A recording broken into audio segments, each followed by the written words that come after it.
Assalamualaikum warahmatullahi wabarakatuh. Nama saya Rizky Miftahul Huda dengan NIM 4301002000062 yang akan memenuhi tugas ulangan semester mata kuliah fikih. Kali ini saya akan menjelaskan isi kitab Fathul Qorib karangan Syekh Muhammad bin Qasim Al-Ghazi dengan menerangkan menggunakan fikih muamalah karya Kiai Haji Ahmad Izzuddin LC/MSI. Fikih muamalah ini berisi tentang panduan memahami kitab Fathul Qorib dengan beserta permasalahan aktual yang biasa di kehidupan sehari-hari. Kali ini saya akan menjelaskan tentang bab pernikahan. Saya akan menjelaskan yang pertama adalah definisi pernikahan. Pernikahan menurut bahasa adalah berkumpul, sedangkan menurut syara adalah suatu akad yang di dalamnya mencakup bolehnya mengambil kenikmatan antara dua belah pihak dengan syarat-syarat yang ditentukan. Dengan rujukan dalil, fanikuhu mantobalakum minan nisa'i mang sawasula sawaruba, yang artinya maka menikahlah dengan wanita yang baik bagimu dari 2, 3, dan 4. Quran Surat An-Nisa ayat 3. Atau yang diriwayatkan dari Ibnu Abbas radhiyallahu an, Nabi Agung Muhammad SAW bersabda, barang siapa yang mencintaiku maka hendaklah dia menjalankan sunnahku, dan sesungguhnya di antara sunnah itu adalah menikah. Hadis riwayat Abu Ya'la. Berdasarkan keterangan di atas, pada dasarnya hukum menikah adalah sunnah. Akan tetapi hukum tersebut dapat berubah-ubah sesuai dengan faktor yang ada. Antara lain, wajib bagi seseorang yang sudah siap dan dikhawatirkan akan terjerumus ke dalam hubungan zina apabila tidak segera menikah. Itu diwajibkan untuk segera menikah. Yang kedua, sunnah bagi seseorang yang sudah memiliki hasrat untuk menikah yang bertujuan untuk melestarikan keturunan dan sudah memiliki kesiapan fisik, materi, dan lainnya. Di samping itu, dengan menikah dimungkinkan ia dapat menjadi lebih giat di dalam beribadah. Itu berhukumnya sunnah. Mubah yang bagi seseorang yang belum begitu hasrat untuk menikah dan tidak adanya khawatiran akan dampak negatif jika tidak segera menikah. 4. Makruh, yaitu bagi seorang yang tidak mempunyai hasrat untuk menikah sebab menderita atau sudah lanjut usia. Haram, bagi seseorang yang tidak mampu memenuhi hak seorang istri dan ada tujuan negatif dalam pernikahannya. Berarti pernikahan dalam tujuan buruk itu tidak boleh atau diharamkan. Rukun dan syarat akad nikah. Yang pertama ada calon suami, calon istri, wali, sigot, dan juga 2 orang saksi.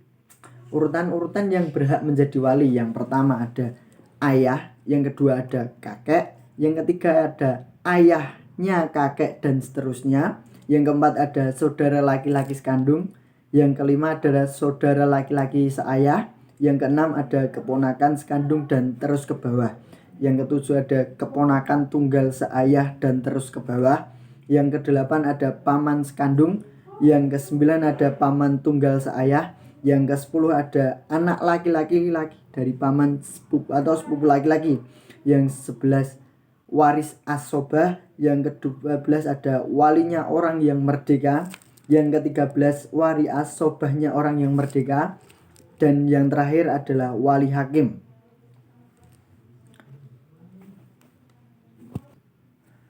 Selanjutnya saya akan menjelaskan dengan pertimbangan dalam kafa'ah. Kafa'ah adalah keserasian antara pasangan suami istri pada beberapa hal yang menjadi pertimbangan dalam pernikahan. Menurut sebagian ulama, kafa'ah dapat diklasifikasikan sebagai berikut. Yang pertama, berstatus merdeka. Yang kedua, ifah atau terjaga dari tindakan yang samar. Nomor 3, nasab atau garis keturunan. Yang keempat, kualitas keagamaan. Yang kelima adalah hirfah atau kelayakan mata pencaharian. Selanjutnya ada kesunahan dalam akad nikah. Pertama, akad nikah dilaksanakan pada bulan Syawal, hari Jumat dan di pagi hari.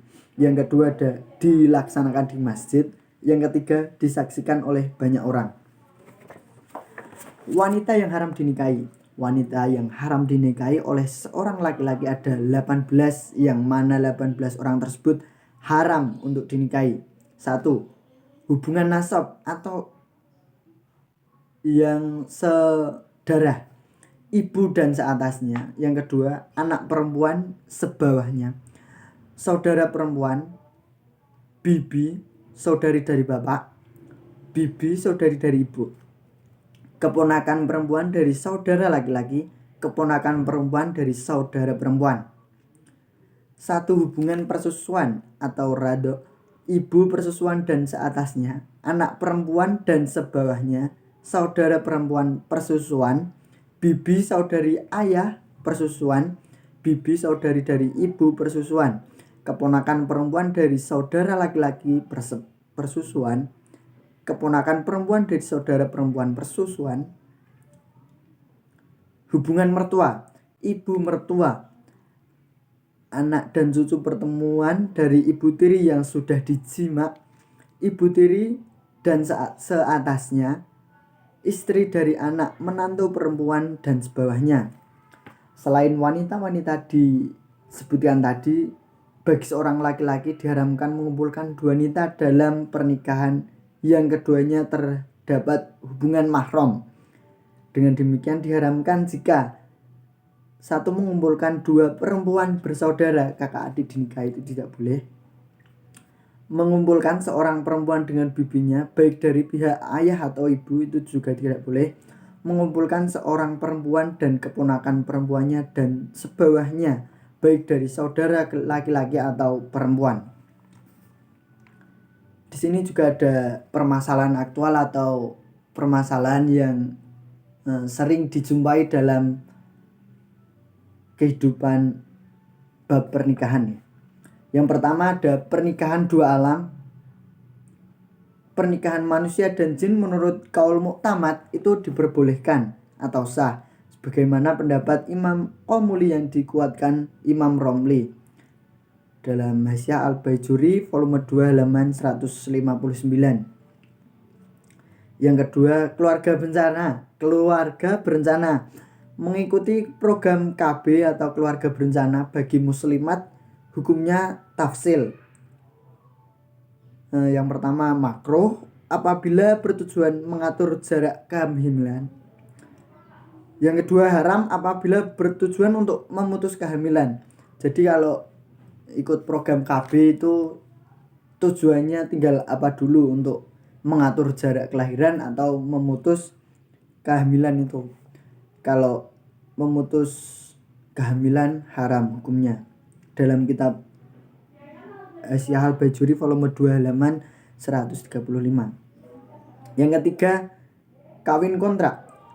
Sebuah perkawinan yang dibatasi dengan waktu tertentu secara hukum haram dan tidak sah apabila persyaratan tersebut disebutkan dalam akad dikarenakan menyimpang dari tujuan menikah. Hasyiah Al-Qulyubi wa Umairah volume 3 halaman 219 dan Hasyiah Al-Bujairami Al-Qotib volume 3 halaman 397. Selanjutnya, menyamaratakan kebutuhan biologis.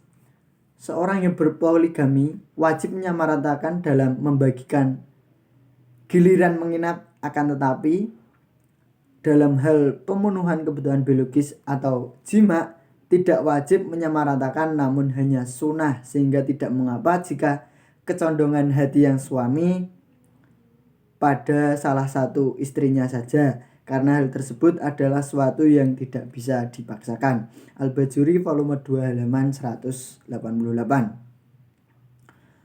Nomor 5, pukul istri atau nusyus. Seorang suami diperbolehkan dan dibenarkan memukul istrinya yang nusyus atau tidak memenuhi hak dan kewajibannya dengan pukulan yang mendidik, sehingga apabila pukulan tersebut sampai mengakibatkan kerusakan fisik seperti bengkak dan lain-lain, maka sang suami wajib mengganti rugi dan kebolehan tersebut setelah terlebih dahulu dinasihati dan pisah ranjang. Dan seorang istri yang nusyuz tidak wajib diberi nafkah dan menerima giliran. Fathul Qorib fi Hasyihal Bajuri volume 2 halaman 196. Mungkin itu saja yang dapat saya sampaikan. Bila ada kesalahan, mohon maaf yang sebesar-besarnya. Kami masih belajar. Assalamualaikum warahmatullahi wabarakatuh.